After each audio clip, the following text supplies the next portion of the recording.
आपका पहला डाउट है थर्मोमेट्री पे।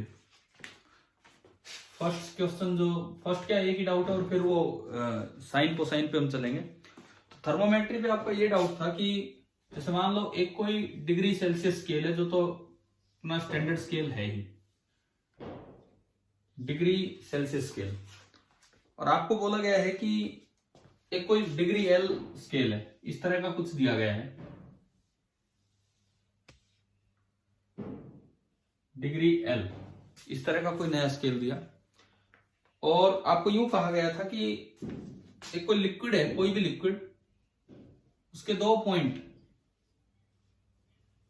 एक -50 डिग्री सेल्सियस और एक 150 डिग्री, एक शायद उसका ये फ्रीजिंग पॉइंट होगा और एक मेल्टिंग पॉइंट होगा, है ना, एक बॉइलिंग पॉइंट होगा, ये फ्रीजिंग पॉइंट, ये बॉइलिंग पॉइंट, ऐसा ही था ना सवाल में, ठीक है। और ये बोला गया एक नया स्केल लिया तो वहां पे ये वैल्यू तो रीड हो रही है 100 डिग्री और ये वैल्यू रीड हो रही है 0 degree.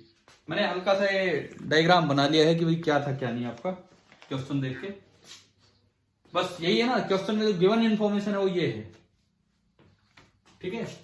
This is the boiling point of liquid and this is the freezing point of liquid, ये आपकी इंफॉर्मेशन थी इसमें।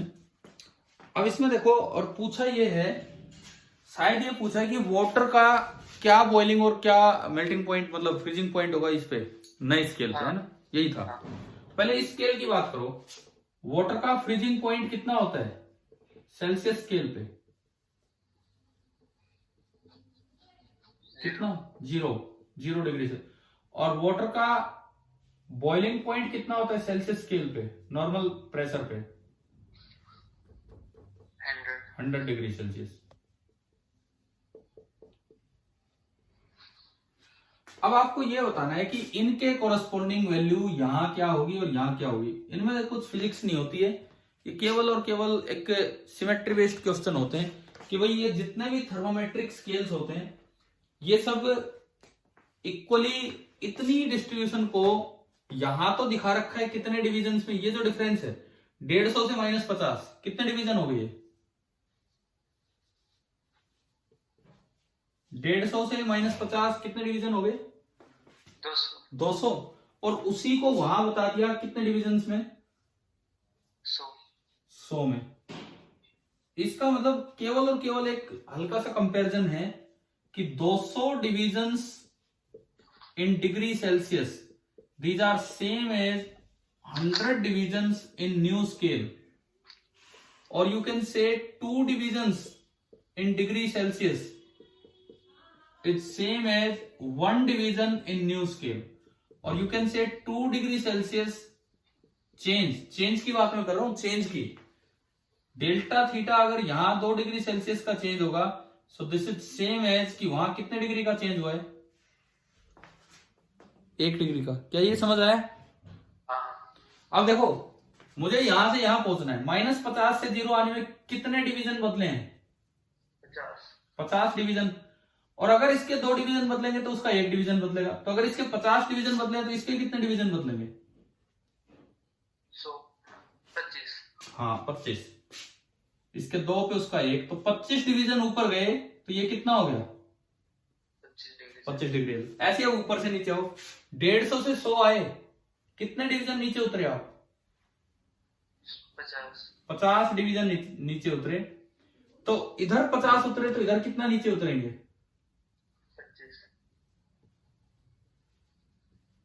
25 नीचे उतरा है, यानी कि कितना हो गया, 75। आप अपने एक बार ऑप्शंस देख लो, उसमें होगा ऐसा कोई ऑप्शन इस तरह का, ये तो फ्रीजिंग पॉइंट और ये बॉइलिंग पॉइंट। एक बार रुकना, आप ये नोट कर रहे हो क्या? हाँ। चलो ठीक है, देख लो, ऐसे करते हैं थर्मोमेट्रिक स्केल्स वाले सवाल, किसी का किसी में कन्वर्जन आ जाए। किस चैप्टर में आता है ये यार? जहां हीट एंड थर्मोडायनेमिक्स स्टार्ट होती है उसके स्टार्टिंग में आता है thermal properties of matter. Thermal properties of matter में फर्स्ट पार्ट होता है thermometry, second part thermal expansion, third part calorimetry, fourth part heat transfer, उसके साथ थर्मल प्रॉपर्टी जो मैटर खत्म होता है, फिर थर्मोडाइनमिक स्टार्ट होता है, फिर काइनेटिक थ्योरी ऑफ गैसेज। बाकी अब टीचर अपने अकॉर्डिंग सीक्वेंस बना ले तो बात अलग है, वो तो थोड़ा चेंज कर ही सकते हैं। तो आप फिर ये कैसे कन्वर्ट करते हो, डिग्री सेल्सियस को फारेनहाइट में, डिग्री सेल्सियस को र्यूमर में, रैंकिन में, इस तरह से सिखाया नहीं है। अच्छा, ये हो सकता है भाई, फिर आगे करवाते होंगे आपको। ये तो केवीपीवाई के सैंपल उस पेपर में आ रहा है। अच्छा, लेकिन आसान ही है ये कन्वर्जन, आ गया ना समझ क्या है क्या नहीं। ठीक है, और आपका मैं आता हूं साइन कोसाइन सीरीज की तरफ। हो गया, नोट हो गया क्या, बताओ? हाँ ठीक है।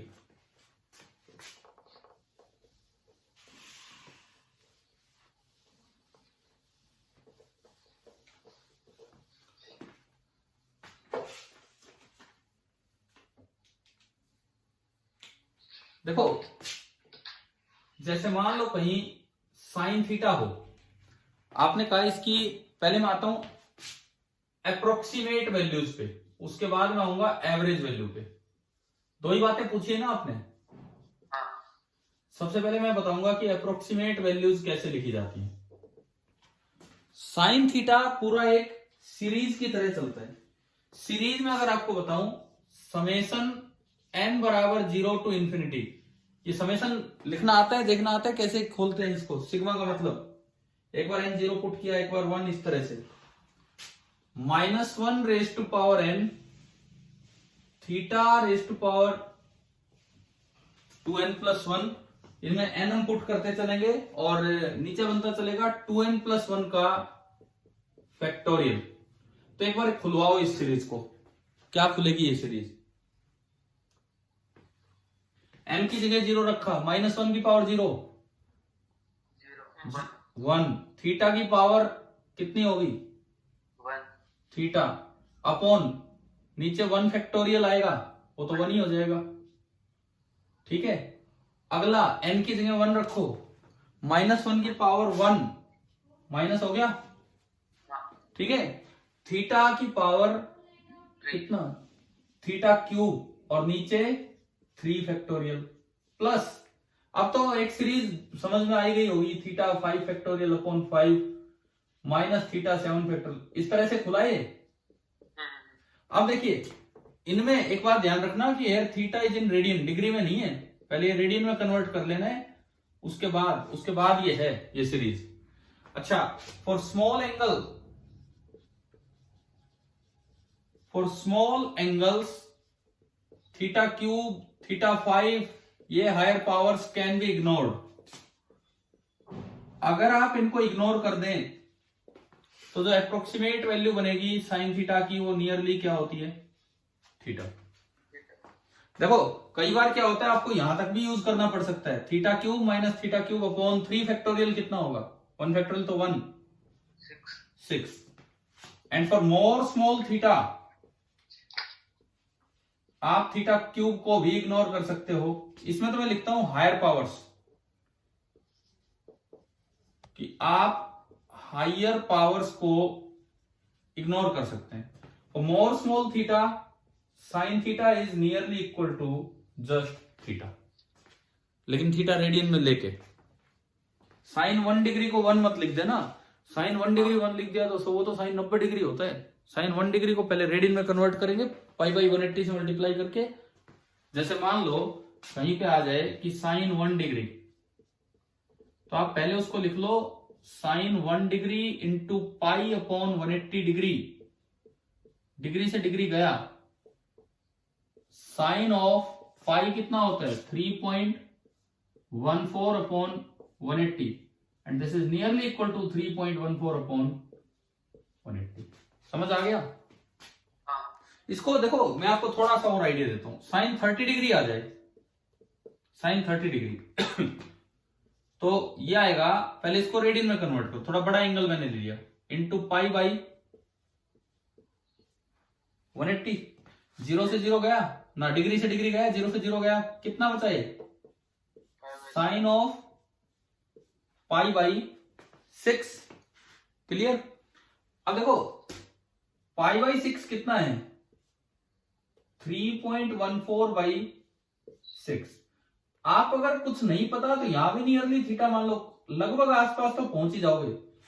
अगर आप 0.14 को इग्नोर करो तो 3/6 कितना होता है? 1/2। और साइन 30 वैसे होता भी कितना है? 1/2। हाँ, तो ये तो, लेकिन इतने आगे एग्जैक्टली वैलिड दियो तो आपने और इग्नोर कर दिया 0.14 को, नहीं तो पर इससे आइडिया लग जाता। कोई ऐसी वैल्यू जो नहीं पता हो तो इनसे हम निकाल सकते हैं।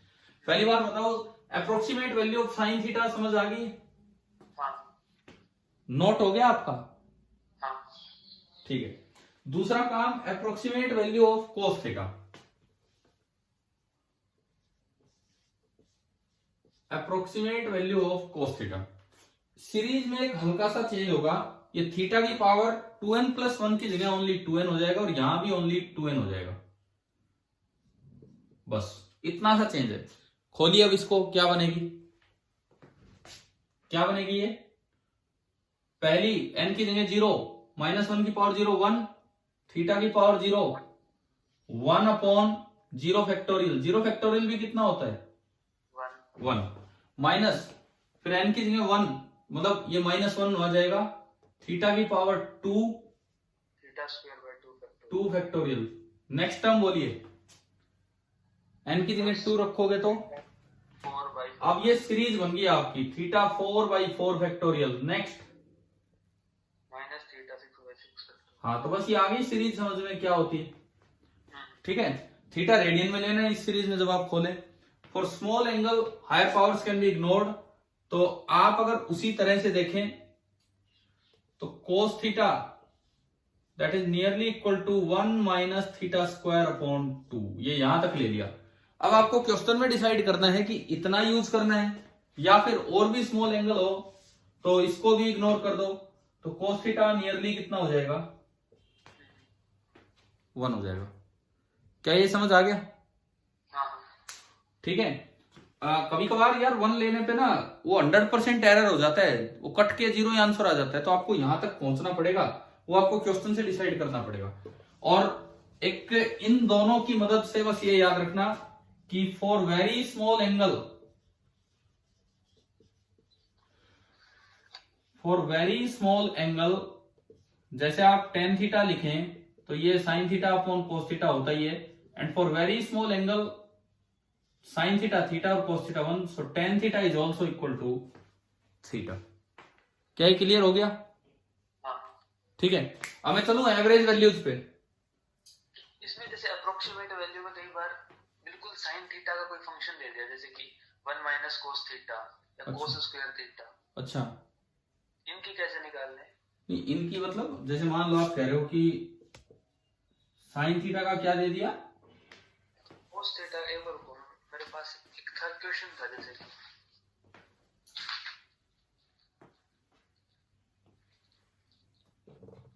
आप भेज देना, इसके बाद अगर अभी डायरेक्ट बोल पा रहे तो अभी बोल दो।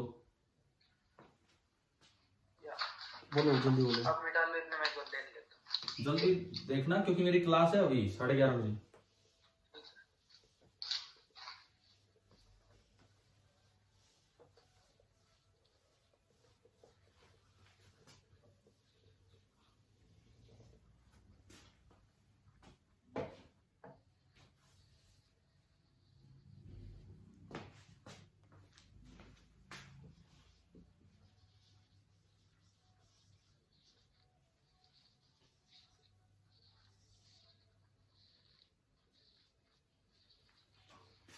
आप या तो ये देख लो एक बार, मैं ये भी बता देता हूं, तब तक ढूंढ लेना।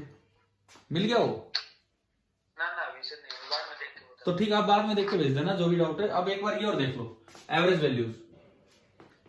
किसी भी फंक्शन की एवरेज वैल्यू निकालने का सीधा तरीका है, अगर y as a function of x हो तो एवरेज वैल्यू ऑफ y का तरीका होता है इंटीग्रल y dx, y का ये फंक्शन पुट करेंगे अपॉन इंटीग्रल dx, और x की लिमिट की कहां से कहां। फॉर एग्जाम्पल मैं 4 एवरेज वैल्यूज आपको बताता हूं। साइन थीटा की average value integral sine theta D theta upon integral D theta.